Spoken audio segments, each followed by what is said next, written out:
2.11 Lesson 2.6 Vocabulary for Speaking Living with Communication Disability. Exercise B. Listen to the case studies of Maria, Alfred and Elena from the lecture. In this lecture, I'm going to talk about communication disability from the point of view of employment. Can people with communication disabilities work? Of course they can. But society needs to help them in many ways to get into the workplace. We need to make sure employers do not discriminate against people because of their disabilities. I mean, employers mustn't reject people for recruitment or promotion simply because of their disability. Okay, we're going to consider 3 cases during this lecture. We'll come back to them on several occasions. Firstly, we have the case of Maria. Maria is 55 now. She can't see, but she was not blind from birth. She lost her sight in a car accident. However, she deals with her blindness extremely well. She has learnt Braille so she can read and write again. She has a guide dog. She now works full-time in the call centre. Secondly, there is Alfred. He's 28. Alfred can't hear, but he wasn't deaf when he was born. He lost his hearing as a result of an illness when he was 18. He deals with his deafness very well. He has learnt lip reading and sign language. He now works as a signer at the United Nations. He listens to speeches at meetings and signs the information for people who are deaf or hearing impaired. Finally, Elena. Elena is only 7. She can't speak. She has impaired speaking. As you probably know already, it is unacceptable these days to refer to people as mute, or, even worse, dumb. She was born deaf, and deaf people have great difficulty in learning to speak. There is nothing wrong with Elena's speech organs, but her deafness means she does not know how to make speech sounds. However, she is working intensively with a speech therapist to help her produce speech. Okay, so those are our 3 cases. As I said, we will return to them several times. 2.12 Lesson 2.7 Real-Time Speaking Braille, Reading and Writing for the Blind. Exercise C1. Listen to a student giving information about Braille to a study group. How does she talk about dates, ages, and time periods? I'm going to tell you about the inventor of Braille. In fact, he gave his name to the system. He was called Braille, Louis Braille. He was born in 1809 in a small town near Paris. His father was a saddle maker. Louis wasn't blind from birth. He had an accident in his father's workshop when he was 3. He was playing with an awl when he hit his eye with the tool. That's terrible! What an awful thing! Sorry, what's an awl? It's not an awl, it's an awl. A-W-L. I don't understand. Was he blinded in both eyes at once? No. He damaged his right eye and then his left eye got infected. Oh, that's dreadful. Yes, it is. Anyway, where was I? I can't remember. I've forgotten too. Oh yeah, you were talking about the accident. That's right. He lost his sight in both eyes. He went to a normal school for 3 years, but he didn't learn much. From 1815 to 1819, he didn't go to school. Then, in 1819, at the age of 10, he went to the National Institute for the Blind in Paris. While he was studying there, he learnt a system of reading for the blind. It involved large raised letters of the normal alphabet. Braille thought there must be a better way. 2.13 Exercise D1 Listen and repeat some of the sentences from the presentation. Copy the pronunciation, including the pauses. A. When he was 3, he had an accident in his father's workshop. B. From 1815 to 1819, he didn't go to school. C.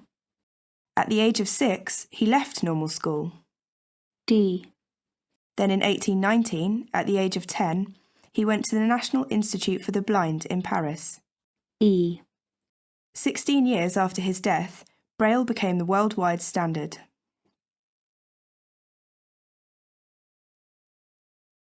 2.14 Exercise E2 Listen to a student presenting the information. What extra comments do the students make? For 8 years, from 1821, he worked on his own system. He raised dots instead of letters. In his system, he used... Sorry, what are dots? They're small circles. He used an awl to raise the letters. In fact, he used the same tool which blinded him. Oh, that's an incredible coincidence. I don't know. He was probably thinking about the accident all the time. That's true. Now, I've forgotten what I was going to say. You were going to tell us about his system. Oh yes, in his system he used 6 dots. He finished it in 1829. A year before then, he became a teacher at the institute. However, he was not allowed to teach his own system. Isn't that stupid? But while he was teaching the old method, he continued to work on his new one, and in 1837 he added the symbols for maths and for music. So he didn't stop with the symbols for the alphabet. Braille died in 1852 when he was only 43, but his system went on to be used all around the world. Just 6 months after his death, the National Institute switched to Braille's method, and in 1868 his system was accepted as the world standard. So, a poor blind boy invented a system which is used all over the world today. Isn't it amazing the way he dealt with his blindness and achieved so much?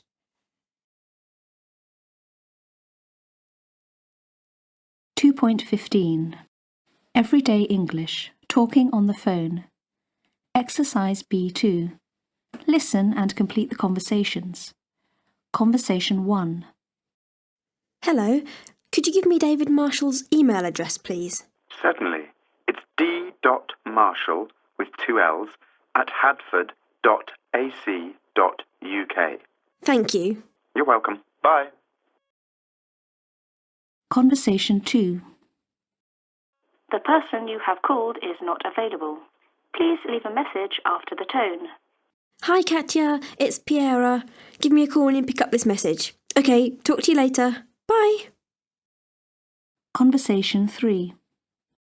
Hi, Steph, it's Peter. How are you? Hi, fine. I can't hear you very well. Can you speak up?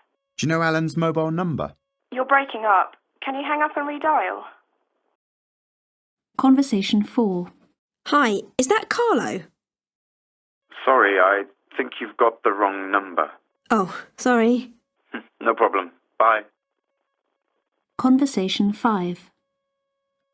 If you are calling about bus times, press 1. If you require information about family or student passes, or about day rover tickets, please press 2. For all other inquiries, please hold. You are in a queue. One of our operators will be with you as soon as possible. Conversation 6. Send me a text this afternoon. My phone's always on. Okay, what's your number? It's 0774 555 173. Got it. I'll text you later.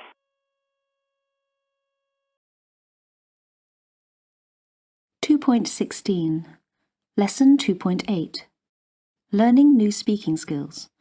Repairing communication. Exercise A2. Listen, check and practice. A. Accept. B. Accident. C.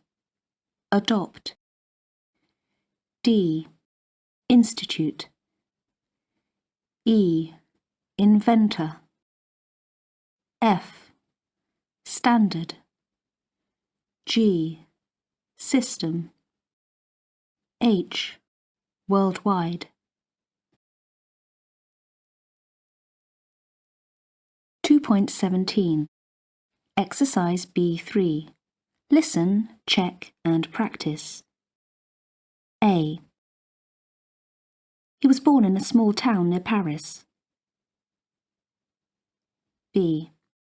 He wasn't blind from birth. C. He left normal school 3 years later. D. He invented a system of reading. E. He became a teacher at his old school. F. He died in Paris in 1852.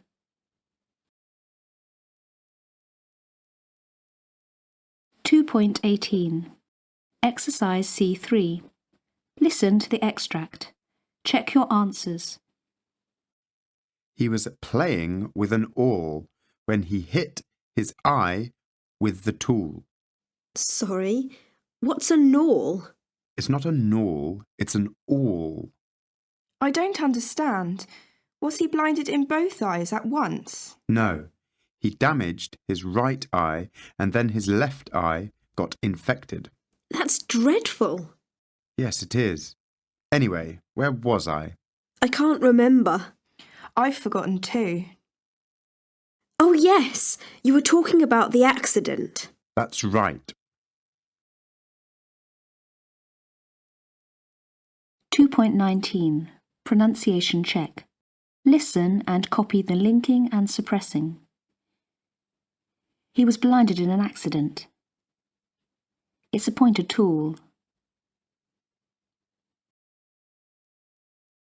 2.20. Lesson 2.9. Grammar for speaking. Using the past continuous. Grammar box 7. Listen to the sentences in the tables. Braille was playing with an awl when it hit his eye. When he hit his eye, he damaged it. While the children were studying at the institute, they learnt a system of reading.